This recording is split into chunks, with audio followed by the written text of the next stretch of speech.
at langis ang katayuan natin.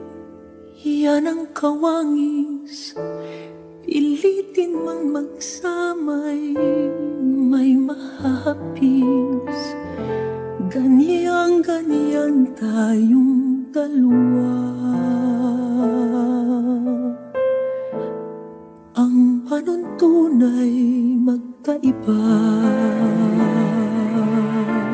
Tunay nga na kahit sa pagdaan ng napakaraming taon, kahit dekada o siglo man yan, ay di pa rin mayalis sa puso't isip ng isang tao ang mga sakit at hirap na kanyang dinanas, na kung saan maging ang panahon ay hindi magawang pahilumin ang mga sugat na iniwan ng kahapon. Nandito na naman tayo at nagbabalik sa ating programa na kung saan bida ang mga tunay na kwentong aantig at magpapainit ng inyong mga puso. Ako si Papa J at ito ang Putik at Langis.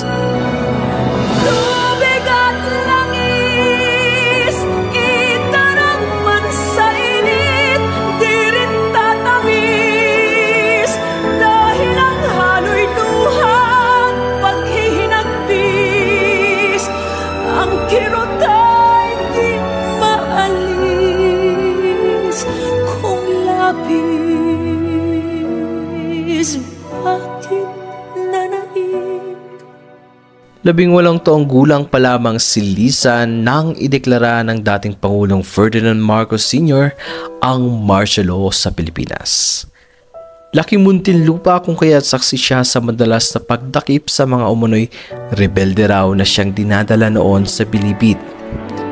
Kaya naman, bukod sa mga rebelde ay takot rin siya sa mga pulis na gumagala sa kanilang lugar. Ngunit, may mas kinatatakutan pa siya higit sa mga to. Putang ina kang babae ka, naglasing ka na naman. Wala ka na bang ibang alam gawin? Magdamag ako nagtatrabaho. Tapos ikaw tong uminit ang puwet sa magdamag na pagsusugal. Ano na pang pake mo, Julio? Kung umasta ka para kang mabuting ama. Hoy, gumising ka nga. Masamang damo ka rin. Hindi lang naman akong kinakasta mo gabi-gabi. Alam mo na alam ko na palagi kang dumadayo dyan sa punyetang bar ng kapatid mo. Hayok sa puke! Pero ko naman ang ginagastos ko dun. At saka sila pang gaganahan sa'yo. Isa ka lang namang lusyang at walang kwentang babae. Sinusumbutan mo na ako ngayon? Oo, bakit? May masinubad ka ba sa akin? Di ba wala?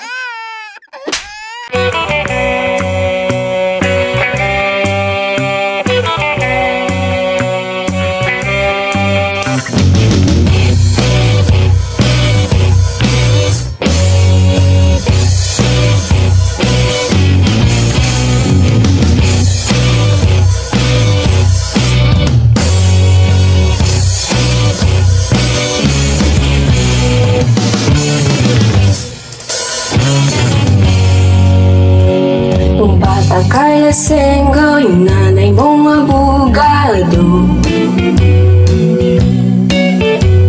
Huwag mo nang mo'y nagsabong, magkulong ka na sa kwarto. Nagtataka kung bakit itim ang eyeshadow ng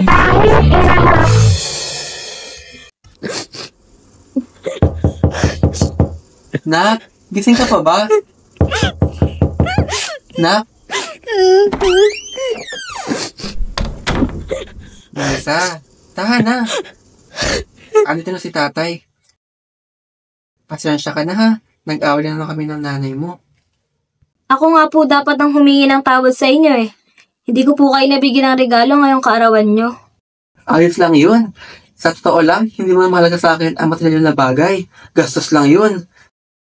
Siguro nga, ang tanging regalo na tunay na magpapasaya sa akin ay makapagtapos kayo ng pag-aaral.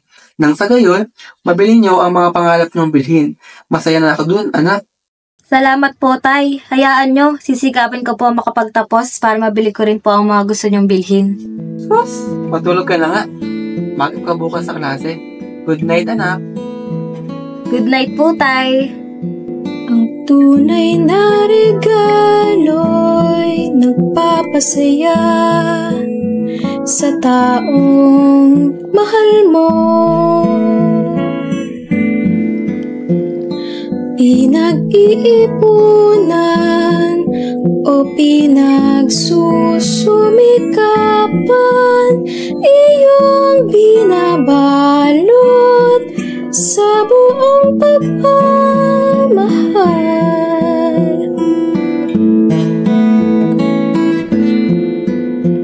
Ang tunay na regalo'y pagtupad sa isang pangarap.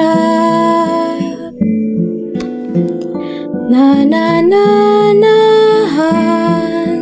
sa puso at isipan, iyong nalalaman pagkat ika'y nagmamahal.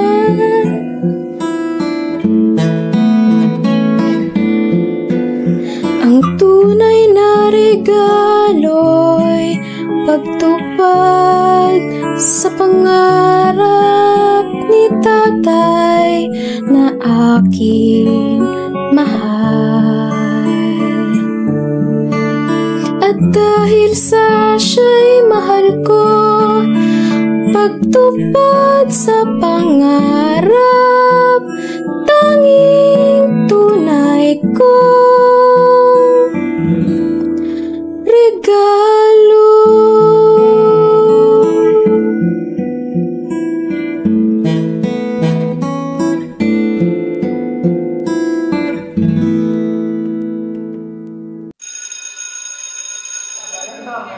Hoy Lisa, alam mo na ba, si Edward, yung manliligaw mo? Ha? Hindi ko yun manliligaw, no? Basta, yung tatay nun, dinakip ng mga pulis kagabi. Ang chismis, adik raw. Hindi na ako magtataka. Pati ang anak, asal adik din, Diyos ko. Yung mokong na yon. Naku, speaking of him, andyan na naman siya. Hello, my lovely beautiful Lisa. Oh, ba't nakasimangot na naman ang baby ko na yan? Naku, paano hindi sisimangot? Umagang-umaga'y tinawag ng baby. Mas bet kaya niya ng love. Susie? Hindi ko alam kung bakit kaganyan. Mahirap kausapin at di pa namamansin. Di mo ba alam ako'y nasasaktan?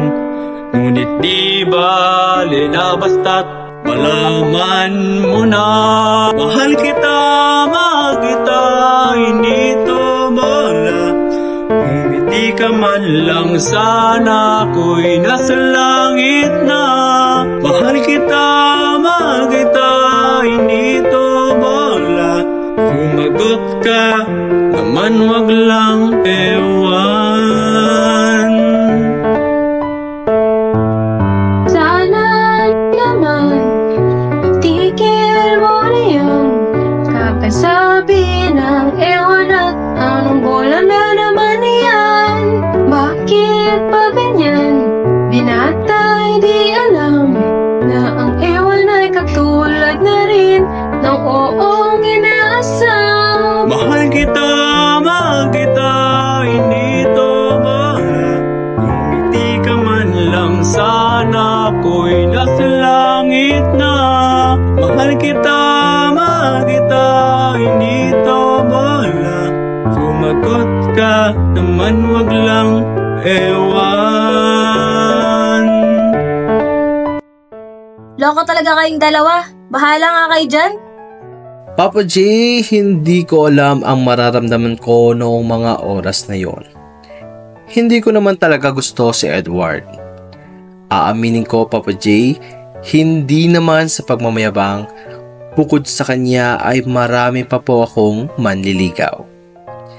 Pero ni isa sa kanila ay wala akong sinagot. At saka isa pa, gaya ng kagustuhan ni tatay, pag-aaral muna ang aking binibigyan ng importansya. Para sa akin kasi, Papa J, wala nang mas hihigit pa kapag nakamit mo ang pangarap ng iyong mga magulang. Ngunit ang pangarap na yon ay mistulang naglaho nang gawin ni tatay ang hindi ko pinakanakalilimutan bagay sa buong buhay ko.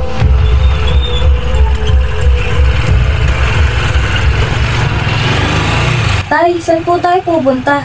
Gabing-gabi na po. Baka mahuli pa tayo ng mga pulis. Huwag kang mag-alala, Lisa. Wala naman tayong gagawing masama, kaya hindi tayo mahuhuli ng pulis. At saka isa pa, tiyak ako matutuwa ang mga pulis sa gagawin natin mamaya. Andito na tayo, nak. Bakit po tayo nandito sa bar ni Tia Lala, Tay? Saka ang dami pong pulis sa loob at mukhang aliw-aliw po sila. Huwag nang maraming tanong. Pasok mo sa loob. Ando na si Tia Lala mo, naghihintay sa'yo. Oh, Julio! Nandito na pala kayo. Sigurado ka na ba sa mga desisyon mo? Baka putakan ako ng asawa pag nalaman niyo to, ha? Sampalin ko talaga yun. Huwag ka na mag-alala dun. Ako nang bahala. Basta alagaan mo tong si Lisa, ha? Ako pa ba? Oh, gaya ng napag-usapan. 5,000. Oo, Papa Che. Para sa 5,000, ibinenta ko ng tatay ko kay Tia Lala. Gaya ng mga napapanood natin sa pelikula, syempre, may rason ang magaling kong tatay. Lisa, anak, pasensya na, ha? Nagkautang kasi ako sa mga polis dito. Hindi ko naman kasi mapigilan ang sarili ko. Tulad na rin siguro ng labis na kasiyahan. Hayaan mo, nak. Dadalawin ka ng tatay, ha? O di kaya naman susulatan? Oo, tama. Susulatan na kita, anak. Hindi na ako nakaimik ng mga oras na yon, Papa J. Tila blanco ang emosyon ko. Wala akong maramdaman. Hindi ko magawang tumakbo para tumakas sa impyernong yun. Mistulang wala akong mga paa. Mga pandamo ko'y unti-unting nawawala. Gaya ng pangarap naming dalawa ni tatay. Anong silbi ng pagsulat? Ang sarili lamang siyang lumiligaya. Wala itong maaring handugan. Walang ibang nagpapasaya.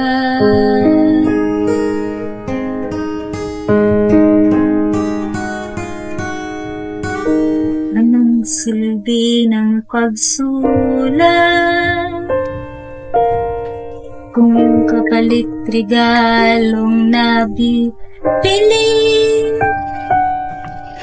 Hindi magawa ng tanda ng pagmamahal. Wala kasi akong mga paan.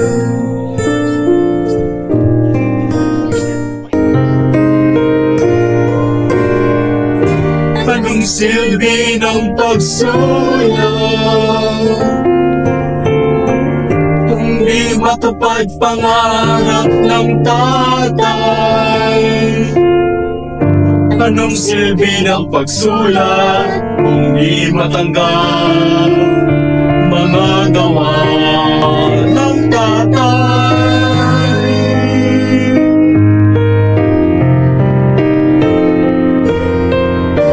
Anong silbi ng pagsulat?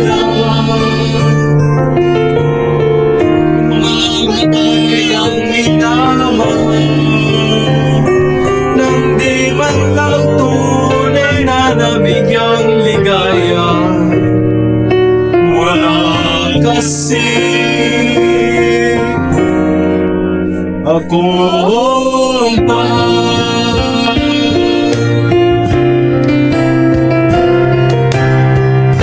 Anong silbi ng pagsulat? Kung sarili lamang siyang lumigaya. Kung wala itong maaaring hanugan. Walang ibang nagpapasaya.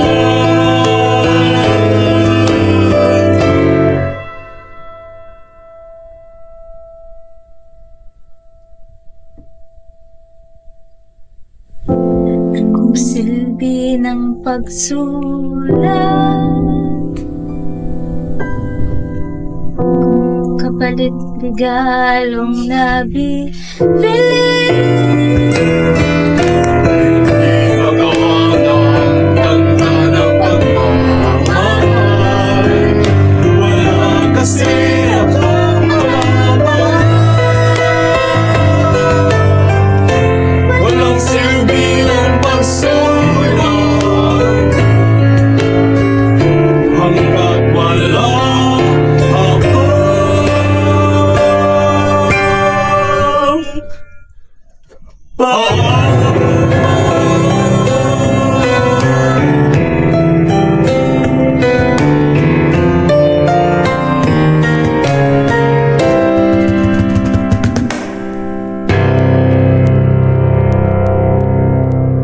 O Lisa, huwag matigas ang ulo ha.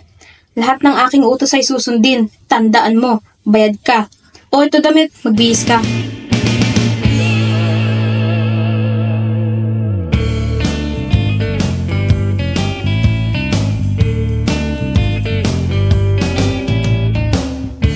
Halika na, pirmahan ang kontrata. Isukong sarili, wag nang babalik. Sisikat ka, iha. Sa iyong ganda, sila'y mapapasamba. Sa iyong kinis, sila'y manginginig. Sayaw, nene, sayaw, nene. Sayaw, sayaw, hanggang mawala ang iyong kaba. Sayaw, nene, sayaw, nene. Sayaw, sayaw, hanggang malasing sa kanilang hiyaw.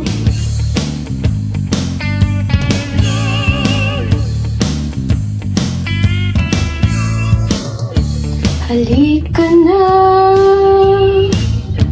maraming nakapila. Sundin mo lang anong gusto nila. Bumibenta ka, iha. Sa iyong haplos sila'y mapapasaya. Mga malulungkot at nag-iisa. Sayaw, nene, sayaw, nene. Sayaw, sayaw, hanggang malasing sa kanilang hiyaw. Sayaw, nene, sayaw, nene. Sayaw, sayaw, hanggang mawala ang iyong hiyaw. Papa J, hindi ko na magawang tumakas pa sa sitwasyong yon. Ang sabi pa sa akin ni Tia Lala, ang tanging gagawin ko lang raw ay mag-perform sa stage sa harap ng mga customers. Dagdag pa niya na kapag hindi ko raw siya sinunod ay parurusahan niya raw ako. Para di ko na maranasan ang bagay na yon ay ginawa ko na lamang ang kagustuhan niya.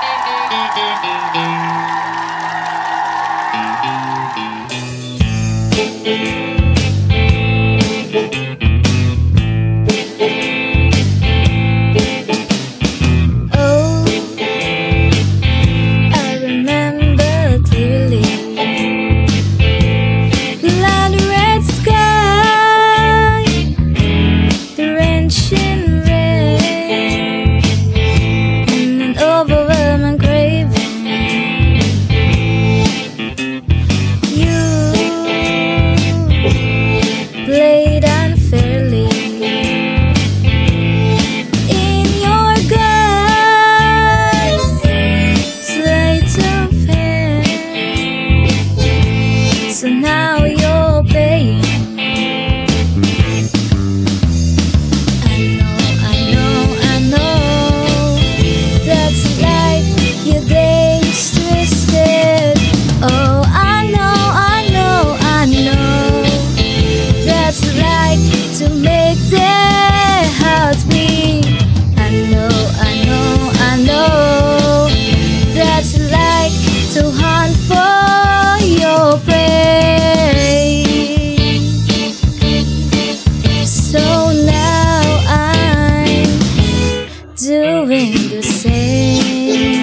patron.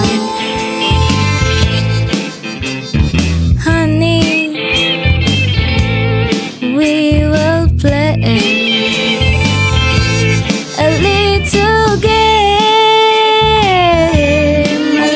game of chop chop, where I dissect you and you love it too.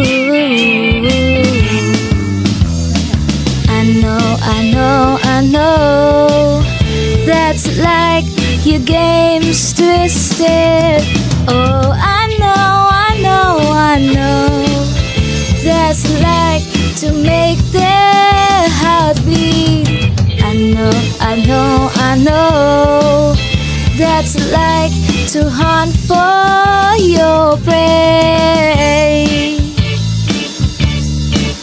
So now I'm doing the same.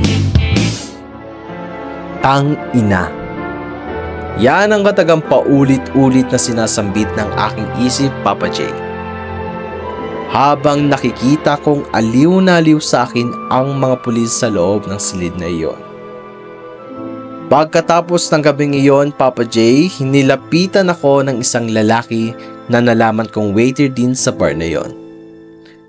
Di ko naman magawang hindi pansinin, Papa J, dahil baka sabihin ay snobber ako. Siya si Nelson. Chinito, matangkad, medyo pango pero ayos na rin. Maganda ang pangangatawan at higit sa lahat, palangiti. Aminin ko, Papa J, humanga ako sa kanyang pisikal na kaanyuan at syempre sa kanyang mabuting kalooban. Lagi kami nagkukwentuhan sa bar pagkatapos ng aming duty.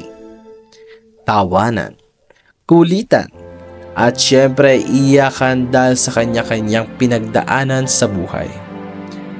Dahil doon, masasabi kong nalilimutan ko ng bahagya ang tampo ko kay tatay.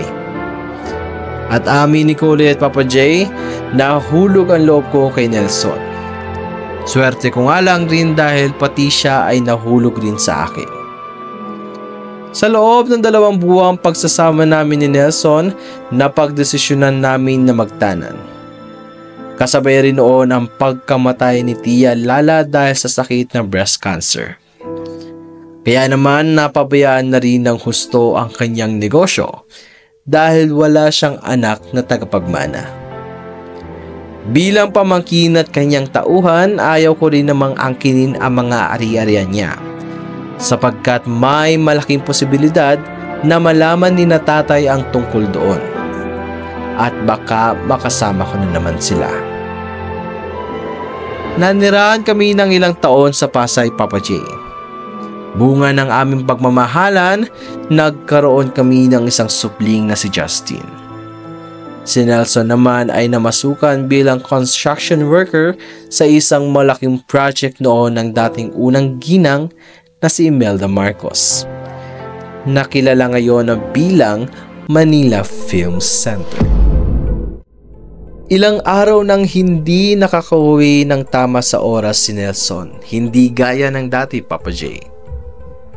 Kinakailangan raw nila matapos sa loob ng mahabang panahon ang nasabing proyekto dahil yun ang kagustuhan ni Imelda. Hinayaan ko na lang si Nelson dahil ayon sa kanya, malaking pera raw ang kanilang makukuha kapag natapos ang proyektong yun. Tao po! Lisa! Lisa! Ano ba yun, Aling Susan? Agang-aga, sigaw ka ng sigaw. Alam mo natutulog pa mga tao dito? Di ba si Nelson mo ay nagko-construction dun sa ano? Saan nga ba yun? Doon sa Manila Film Center. Ano bang meron? Ay bali-baliti nagkaroon daw ng aksidente. Kaninang madaling araw. Marami raw ang namatay. Hindi ko alam ang gagawin ko sa mga oras na yon, Papa J.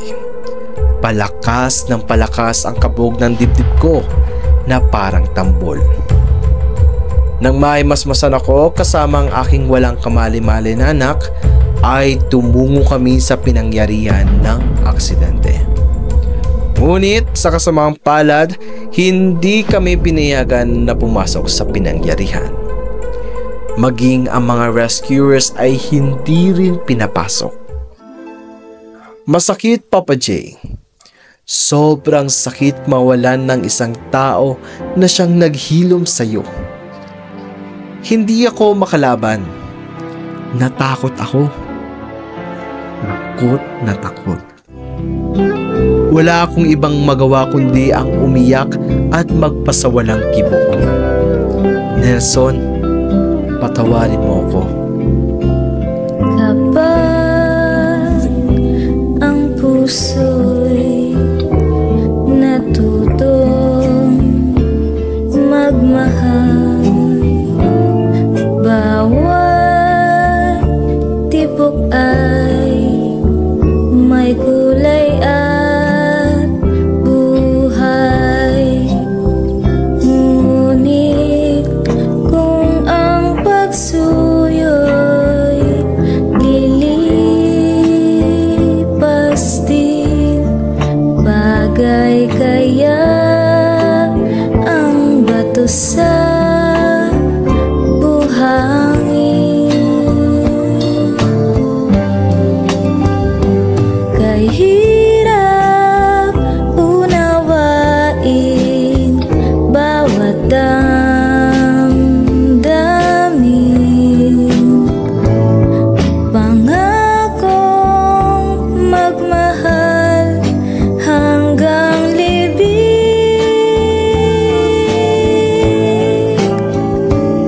Sa langit may tagpuan din at doon hihintayin itong bato sa buhangin. Sa kabila ng mga nangyari, Papa J, ay nagawa ko pa rin bumangon kasama ng anak ko. Taong 1986, nakiisa kami sa People Power Revolution noon sa EDSA. Matapos mapatasik ng taong bayan ng mga Marcos, ay namasukan ako bilang merchandiser sa isang kilalang grocery sa amin. Papa J, hindi ko man natupad ang pangarap ko sa aking ng tatay ko, ay natupad ko naman ang pangarap ko sa anak ko. Nakapagtapos siya ng pag-aaral sa kursong Bachelor of Science in Hospitality Management. At sa susunod na buwan ay sasampa na siya sa barko.